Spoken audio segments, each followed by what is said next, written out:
Assalamualaikum warahmatullahi wabarakatuh. Alhamdulillah, nahmadullah, nasta'inu wa nastaghfir, wa na'udzubillah min sururi anfusina min sayyiati a'malina, may yahdihillahu fala mudhillalah wa may yudlil fala hadiyalah. Wassalatu wassalamu ala nabiyyina Muhammad wa ala alihi wa sahbihi ajmain amma ba'd. Baik, ayolah ikhwah, rekan-rekan mahasiswa yang dirahmati Allah. Kali ini kita akan belajar secara online.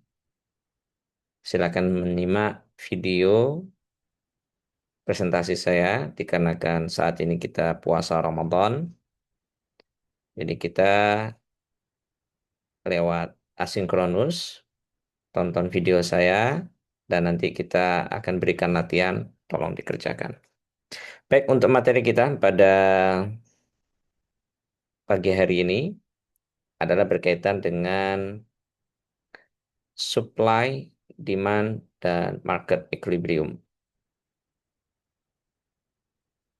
Izinkan saya untuk share screen terlebih dahulu.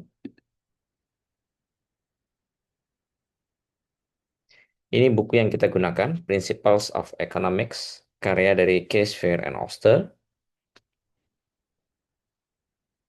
Demand, Supply, and Market Equilibrium. Kita akan membahas tentang firm and household, input market and output market, circular flow demand, and in product or output market, and then supply in product or output market, and then market equilibrium.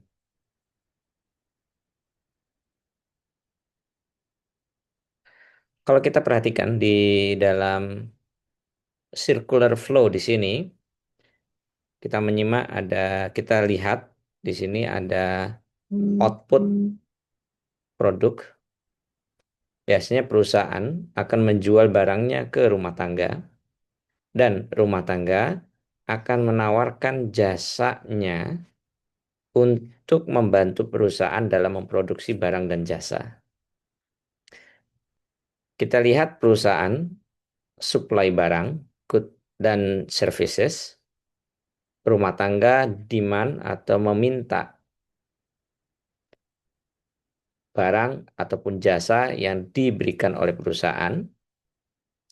Di lain sisi, rumah tangga mensuplai atau menawarkan jasanya, labor, atau dia menawarkan modalnya, atau dia menawarkan tanahnya agar digunakan oleh perusahaan.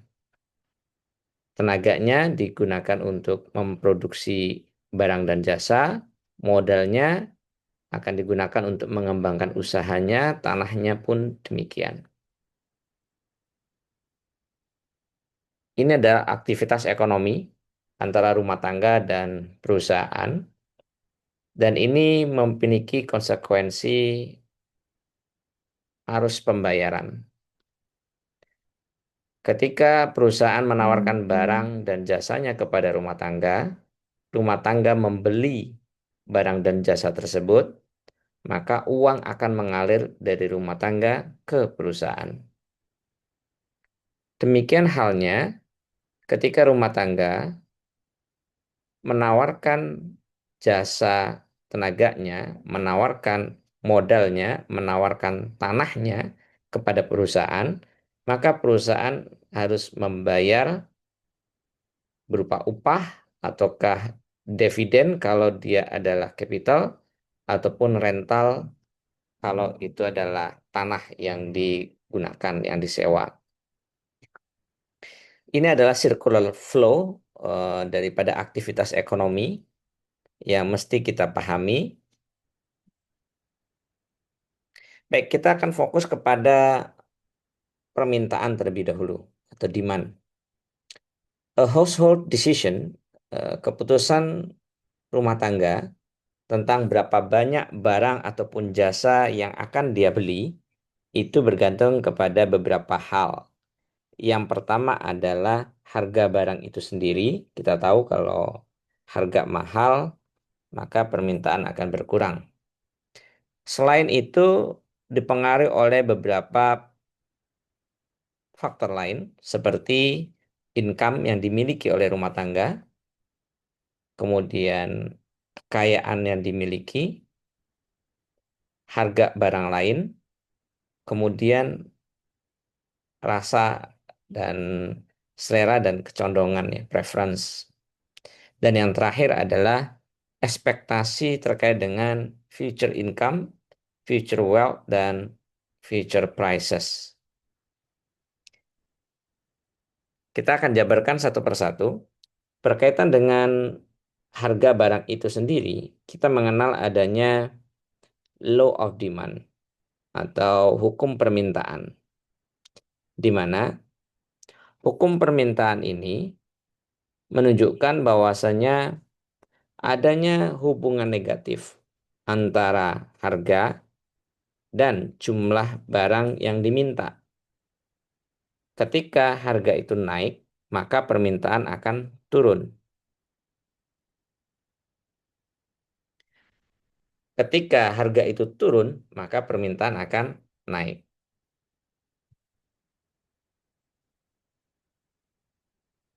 It is reasonable to expect quantity demanded to fall when price rises. Adalah hal yang wajar ketika kita menginginkan atau permintaan itu akan turun ketika harga itu naik dengan asumsi ceteris paribus yang artinya variabel lain dianggap konstan atau tidak berpengaruh, and to be expect quantity demanded to rise, dan kita juga punya ekspektasi bahwasanya permintaan akan meningkat tatkala harga itu turun dengan asumsi faktor yang lain tidak berubah atau ceteris paribus. Demand curve have a negative slope. Kurva permintaan memiliki kemiringan yang negatif. Negatif. Kita lihat di sini, contohnya dalam suatu tabel di sini, ketika harga gas per galon, contohnya ketika 8 dolar, maka permintaannya nol dalam satu minggu. Artinya terlalu mahal sehingga tidak ada yang membeli. Ketika harganya turun ke 7 dolar, maka permintaan pun meningkat. Semakin turun harga barang tersebut, maka permintaan akan semakin meningkat. Dan ketika gratis 0 dolar misalnya, jumlah permintaan mencapai 26 galon per minggu. Dari tabel ini kita bisa bikin grafiknya ya. Ketika P-nya 0, maka kuantiti 0. Ya, di sini sorry, ketika P-nya 0, maka kuantitinya adalah 26, dan ketika Q-nya 0, maka P-nya adalah 8. Kemudian di titik ini misalnya ketika harga 7 dolar, 7 dolar, maka permintaan hanya 2, turun, ini permintaan naik, naik, naik, naik, naik seperti ini ya. Dan ini ketika kita bikin tarik garisnya, ini menunjukkan kemiringan yang negatif, hubungan negatif antara harga dan permintaan.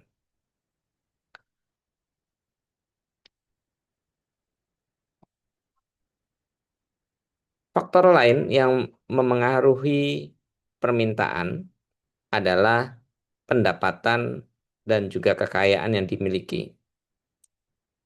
Pendapatan artinya seluruh gaji, kemudian keuntungan, kemudian segala macam penghasilan yang didapatkan pada periode tertentu, yang itu terus mengalir kepada kita atau yang masuk kepada income-nya, yang masuk kepada kita, mengalir kepada kita pada periode tertentu. Adapun wealth, kekayaan itu adalah yang sudah terkumpul. Kalau kita punya penghasilan, kemudian belanja kita lebih kecil, maka kita akan memiliki saving. Nah, saving itu bisa masuk kepada kekayaan kita nanti. Nah, kalau belanja kita lebih besar daripada penghasilan kita, maka itu akan mengambil saving dari yang sebelumnya. Wealth ini pada dasarnya kekayaan itu adalah semua yang kita miliki, dikurangi dengan apa yang kita berhutang. Ini adalah kayak dengan stok, bukan flow measure.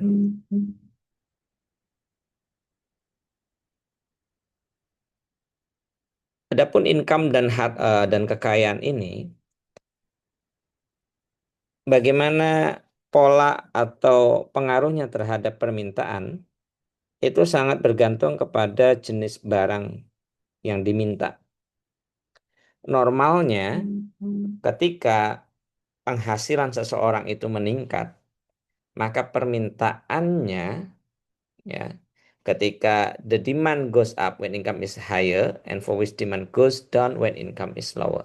Ketika permintaan itu naik, ketika penghasilan itu meningkat, maka permintaan akan naik.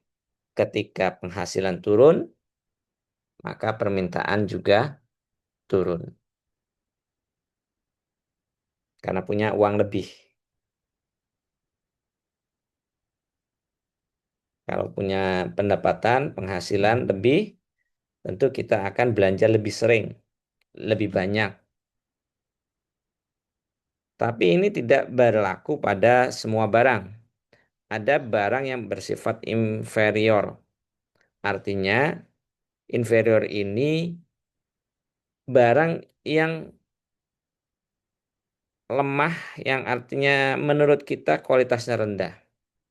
Seseorang yang memiliki penghasilan yang lebih, ketika penghasilannya meningkat, maka dia akan mencari kualitas yang lebih baik. Contoh, ketika kita penghasilannya masih kecil, kalau ngopi mungkin cukup di warung kopi yang murah. Tapi ketika penghasilannya meningkat, maka perginya ke coffee shop yang harganya sudah naik, sudah berbeda. Demikian halnya kalau kita beli baju dan juga beli barang-barang yang ketika penghasilannya masih kecil, cenderung mencari yang KW2, KW3. Tapi kalau sudah naik penghasilannya, maka yang diminta adalah yang ori. Sehingga barang-barang inferior tersebut semakin ditinggalkan.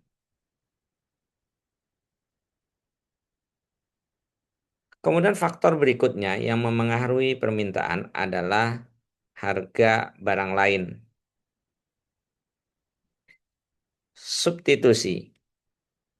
Goods that can serve as replacement, barang yang bisa menggantikan barang yang lain. Ketika harganya naik satu barang, maka orang akan beralih kepada barang substitusinya.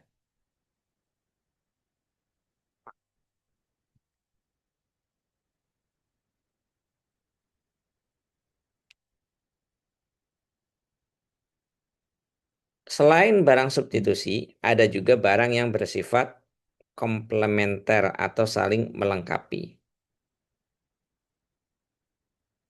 Kalau barang komplement, ketika harga satu barang itu naik, maka permintaan terhadap barang itu turun, sehingga permintaan, mohon maaf saya ulangi, ketika harga suatu barang lain itu naik, maka permintaan terhadap barang lain itu juga turun, maka permintaan terhadap barang itu juga turun. Mudahnya begini, untuk barang substitusi misalnya, kalau saya menganggap antara ayam dan ikan adalah barang substitusi, maka ketika harga ayam itu naik, maka saya akan berpaling ke ikan. Kalau harga ayam naik, maka saya berpaling ke ikan. Karena bagi saya ayam dan ikan adalah barang substitusi. Kalau komplementer, contohnya adalah hubungan antara sepatu dan kaos kaki misalnya. Kalau harga sepatu meningkat, maka permintaan terhadap sepatu menurun, permintaan terhadap kaos kaki juga menurun. Jadi penurunan permintaan kaos kaki bisa jadi dikarenakan naiknya harga sepatu, bukan karena naiknya harga kaos kaki. Ini ada substitusi dan ada complementary yang saling melengkapi. Ada banyak kasus, banyak contoh yang bisa kita lihat dalam keseharian kita, mana yang barang substitusi dan mana yang barang komplementer.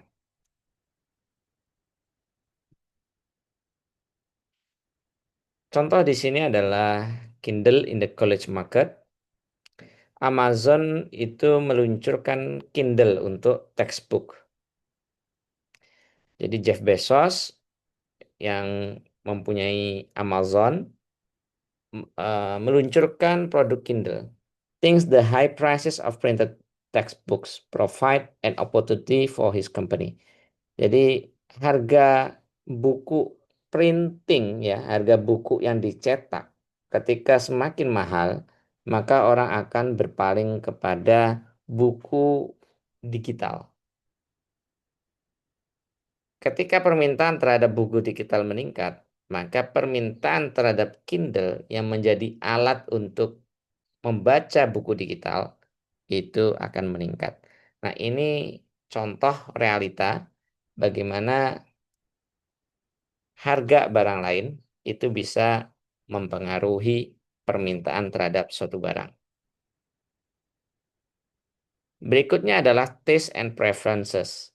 Jadi selera dan kecenderungan seseorang itu akan menentukan jumlah permintaan. Kita tahu bahwasanya income, kekayaan, harga barang itu menentukan kombinasi dua barang ataupun jasa yang bisa kita beli. Kalau dalam ilustrasi dalam permintaan itu, saya ingin beli barang A dan barang B. Kombinasi berapa banyak A dan B yang saya beli itu bergantung kepada income, wealth, dan juga prices of goods available. Nah, per, apa itu selera itu juga berpengaruh terhadap jumlah permintaan. Bundle yang mana atau kombinasi dua barang yang mana yang akan diminati itu bergantung kepada selera. Jadi selera ini bisa mempengaruhi kurva permintaan. Tetapi sangat sulit ya untuk mengeneralisir permintaan. Kenapa? Karena satu, they are volatile. Permintaan itu berubah. Permintaan masyarakat itu 5 tahun sekarang, 5 tahun sebelumnya berbeda. Sekarang orang seneng banget ngopi. Ya, dikit-dikit ngopi. Bagian dari gaya hidup. 5 tahun yang akan datang belum tentu sama.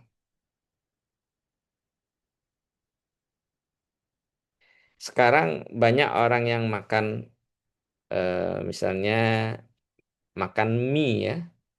Kan banyak sekarang yang jualan mie dengan model warung ya. Sorry, dengan model kayak gacoan, kemudian banyak lagi ya. Itu akhirnya rame sekarang, tapi belum tentu nanti akan tetap sama.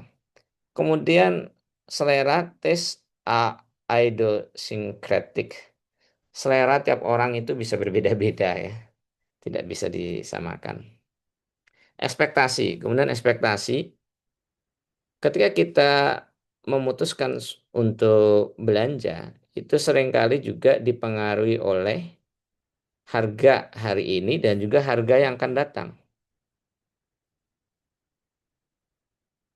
Harga masa yang akan datang itu juga bisa berpengaruh terhadap keputusan kita pada hari ini. Ini kaitannya dengan ekspektasi. Kalau kita punya penghasilan dan kita punya ekspektasi penghasilan kita akan meningkat, seringkali kita mengambil contoh ya, yang pasangan masih baru, yang baru menikah misalnya, mereka merencanakan untuk membeli rumah. Secara penghasilan mereka pada waktu itu masih belum cukup, tapi mereka punya ekspektasi bahwasanya penghasilan mereka tiap tahun akan meningkat, sehingga mereka memberanikan diri untuk mengambil KPR atau kredit perumahan. Atau ekspektasi harga. Ketika ada ekspektasi suatu barang itu akan naik di masa yang akan datang, atau misalnya subsidinya dicabut misalnya oleh pemerintah, atau gas LPG 3 kilogram kemudian akan dihilangkan atau dibatasi, maka permintaan sebelum kebijakan itu berlaku, permintaan akan meningkat. Kalau dulu dalam kasus di SPBU ya, ketika BBM mau dinaikkan atau subsidinya dikurangi, harganya naik, sehingga banyak antrian mengular untuk membeli bensin sebelum jam 12 malam. Karena sebelum berganti hari, harga sudah berubah. Itu adalah ekspektasi terhadap harga, dan juga taste ya, selera. Selera juga bisa berubah.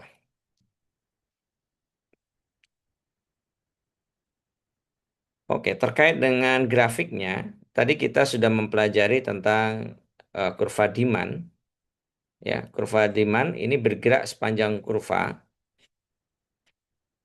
ya. Ketika harga naik atau turun, maka kurva permintaan ini bergerak sepanjang kurva. Namun ketika dipengaruhi oleh faktor lain, contohnya dipengaruhi oleh income, dipengaruhi oleh harga barang lain, dipengaruhi oleh selera, dipengaruhi oleh ekspektasi yang akan datang, maka yang terjadi adalah bergeser, shifting. Adanya shifting di sini. Ini dari D0 ke D1. Ini kenapa bergeser ke kanan, shifting ke kanan? Ini dikarenakan adanya perubahan income. Ketika income-nya hanya $550 per minggunya, maka permintaannya ada di kurva D0. Ketika income-nya naik ke $730, maka ada pergeseran kurva permintaan ke kanan karena permintaan apa itu income yang meningkat.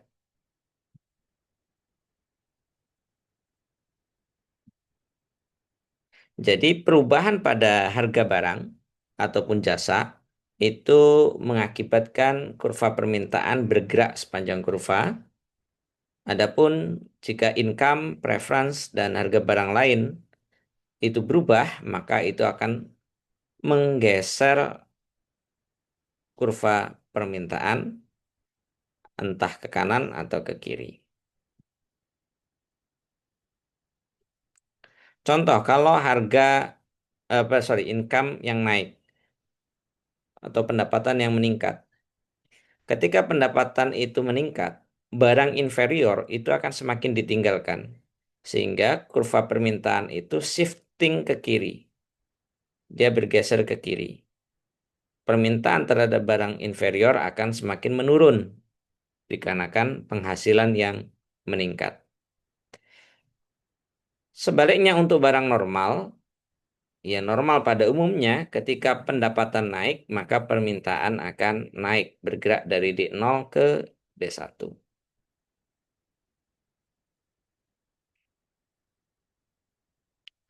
Kemudian harga barang lain, contohnya ketika harga hamburger naik.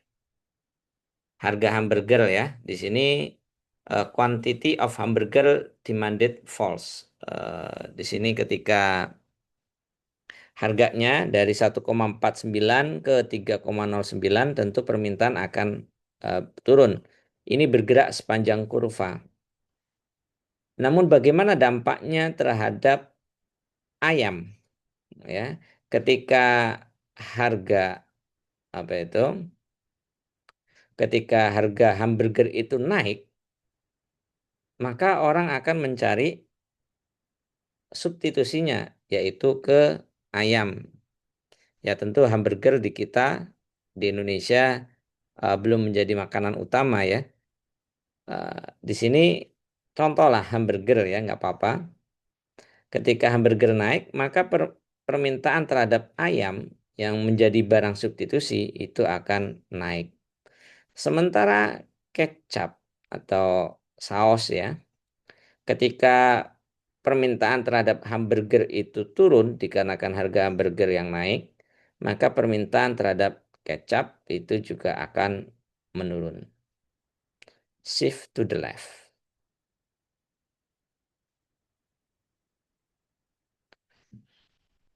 Permintaan dari masing-masing individu, ini kalau kita jumlahkan, itu kita sebut dengan permintaan pasar. Jadi total dari seluruh permintaan individu itu adalah permintaan pasar. Jadi kalau ini permintaan rumah tangga A, rumah tangga B, rumah tangga C, kalau kita kumpulkan semua, ini adalah permintaan pasar. Oke, itu berkaitan dengan permintaan. Sekarang berkaitan dengan penawaran.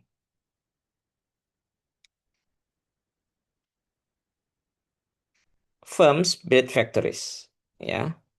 Perusahaan membangun pabrik, meng-hire para pekerja, kemudian membeli barang material, because they believe they can sell the product they make for more than it costs to produce them.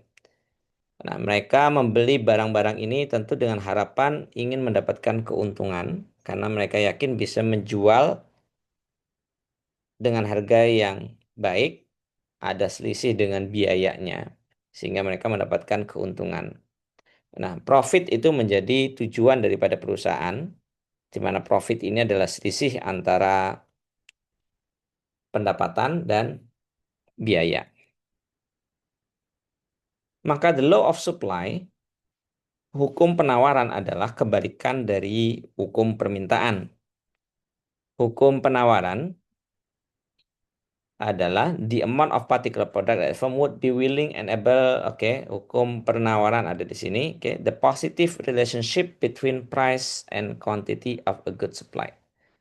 Hubungannya positif antara harga dan penawaran. Berbeda dengan permintaan, hubungannya negatif. Jadi dalam hukum penawaran, ketika harga penawaran itu naik, maka penawaran akan meningkat. Karena semua perusahaan atau banyak perusahaan yang tertarik untuk memproduksi barang tersebut. Sehingga supply yang beredar di pasar akan meningkat. And a decrease in market price, sebaliknya ketika harga barang itu turun, maka para produsen akan mengalihkan usahanya ke bisnis lain yang lebih menguntungkan, yang kiranya harganya lebih baik. Karena hubungannya positif, maka kita lihat gambarnya di sini, lihat eh, dari bawah ke atas gini ya, seperti ini. Ini menunjukkan hubungan yang positif antara permintaan dan penawaran. Ini didapat dari tabel di sini. Ketika harganya 1,75 misalnya, maka penawaran di angka 10.000. Jadi semakin tinggi harga, penawaran akan semakin meningkat. Selain daripada harga barang yang menjadi pengaruh kepada supply penawaran, faktor lainnya adalah cost of production, biaya produksi. Untuk mendapatkan keuntungan, maka pendapatan itu harus lebih besar daripada biaya. Nah, kalau biayanya meningkat, maka profit yang akan dihasilkan itu justru akan mengalami penurunan. Tapi kalau biayanya itu turun, maka selisih atau profitnya akan semakin besar. Nah, dalam hal ini, teknologi itu sangat penting. Teknologi itu bisa menekan cost, bisa menekan biaya produksi. Dengan demikian, mereka bisa memproduksi dengan jumlah yang besar karena mereka berharap akan mendapatkan keuntungan yang besar. Selain daripada cost of production, biaya daripada produksi, faktor lainnya adalah harga dari related product, harga dari barang yang berhubungan. Ya. Yang tadi yang seperti yang saya sampaikan tadi, ketika apa itu harga barang itu naik, ya harga barang lain ya, misalnya contohnya gini, saya punya tanah pertanian, saya bisa gunakan untuk menanam padi, bisa juga saya gunakan untuk menanam jagung. Kalau harga jagungnya naik, maka saya akan memilih untuk menanam jagung. Tapi kalau harga jagungnya turun, maka saya akan cenderung untuk memilih menanam padi. Jadi, penawaran terhadap padi akan meningkat ketika harga jagungnya turun. Jadi, ini adalah faktor harga barang lain yang ada hubungan dengan produksi, ya. Dengan demikian kita bisa simpulkan bahwasanya jumlah penawaran itu bergantung kepada harga barang itu sendiri, kemudian biaya produksi yang itu bergantung pada harga daripada labor, capital and land dan juga teknologi yang bisa digunakan. Kemudian yang tiga adalah harga barang lain atau harga barang yang eh, terkait, ya.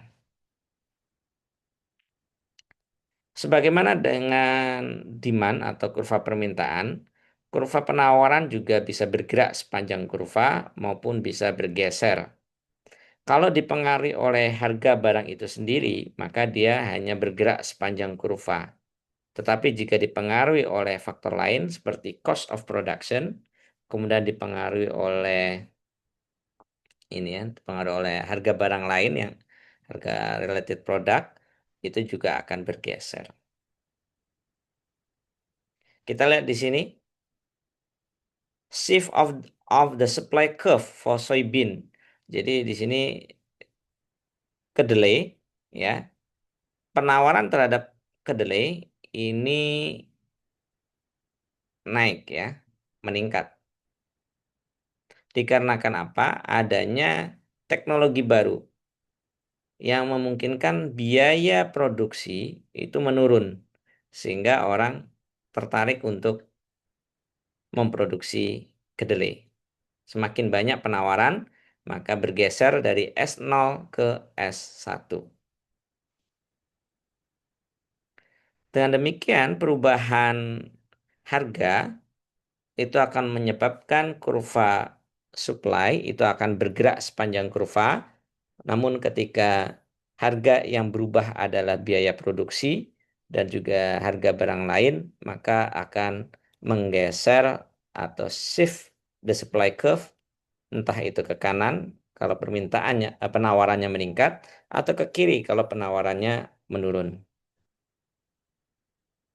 Dari penawaran masing-masing perusahaan, perusahaan A, perusahaan B, perusahaan C, ini kalau kita totalkan, maka ini menjadi penawaran pasar, market supply curve.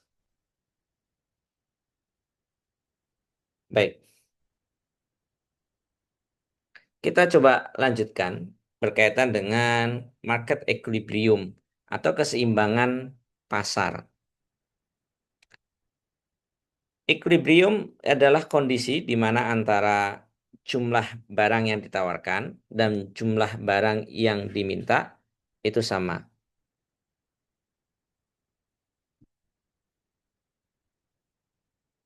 Adapun excess demand atau kelangkaan, di mana permintaan ini lebih banyak daripada penawaran, sehingga terjadi kelangkaan.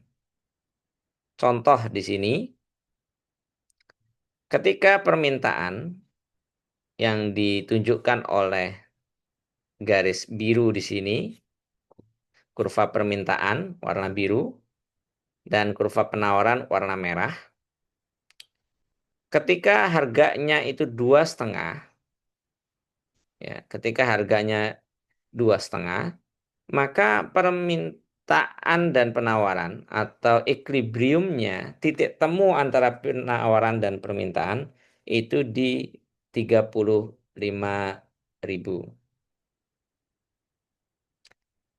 Kalau harganya terlalu rendah di 1,75, misalnya harganya terlalu rendah di 1,75, maka permintaan akan semakin meningkat, tapi di lain sisi penawaran akan turun.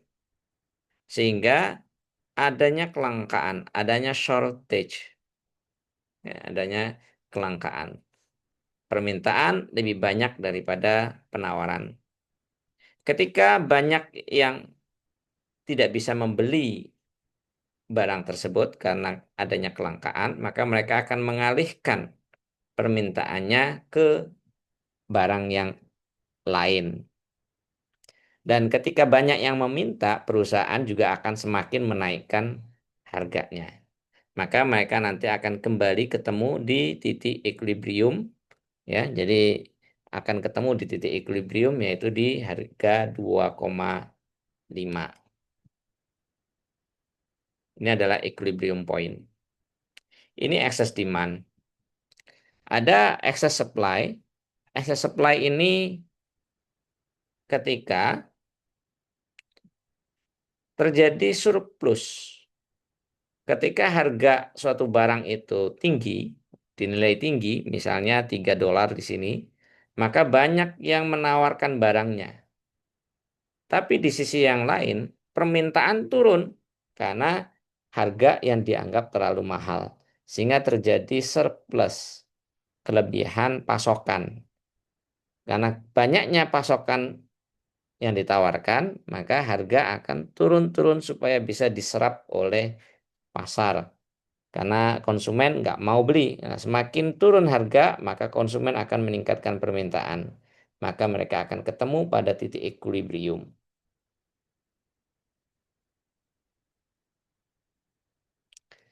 Nah, equilibrium ini juga bisa bergeser, ya. Eh, Ketika apa mereka bergeser? Contoh di sini, the coffee market, ya, a shift of supply and subsequent price adjustment. Before the freeze, the coffee market was in equilibrium at the price 1,2. Sebelumnya harganya di 1,2. Namun ya, ketika terjadi misalnya apa itu produksi kopinya menurun karena adanya gagal panen lah atau apa, sehingga menyebabkan supply itu menurun bergerak ke kiri, bergerak ke kiri. Nah, ketika supply menurun, ya, jumlah barang di pasar itu berkurang, maka terjadi excess demand, adanya kelebihan permintaan yang ditujukan antara equilibrium baru di sini, equilibrium, ya, dengan penawaran yang baru. Hal ini mengakibatkan, ya, hal ini mengakibatkan harga akan naik dan naik sampai pada titik equilibrium yang baru, sehingga naik di 2,4. Sebagai contoh di sini adalah tingginya harga tomat, ya. Dulu masih ingat ya harga tomat ketika harga tomat itu ketika lagi panen, wah itu jumlah tomat banyak sekali. Akhirnya banyak orang yang harus menghancurkan tomatnya supaya harga tomat itu naik. Ada yang melempar di jalanan, ada yang dibagi-bagi. Karena harganya sudah jatuh banget. Nah, tentu yang ideal adalah bagaimana ketika masa panen jumlah stoknya bisa diatur Cuman kan ini barang-barang yang cepat busuk ya, sehingga emang perlu penanganan yang baik. Nah, ini changes in equilibrium itu bisa berubah, silakan nanti dibaca. Ini sebagai review bahwasanya a demand curve shows how much of product. Jadi kurva permintaan itu menunjukkan berapa banyak produk yang bisa dibeli oleh rumah tangga pada harga tertentu. Adapun kurva penawaran itu menunjukkan berapa banyak barang yang akan diproduksi oleh suatu perusahaan pada harga tertentu.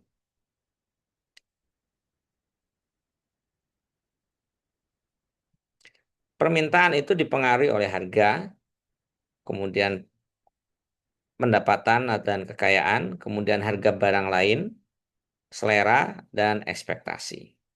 Adapun supply penawaran ditentukan oleh harga, biaya produksi, dan juga harga barang yang terkait. Biaya produksi ini sangat bergantung kepada teknologi. Semakin bagus tingkat teknologinya, besar kemungkinan biayanya bisa ditekan lebih murah. Bedakan antara bergerak sepanjang kurva dan bergeser ya dalam menggambarkan suatu kurva permintaan, kurva penawaran dan juga equilibrium. Oke, saya rasa cukup untuk pertemuan kita pada hari ini.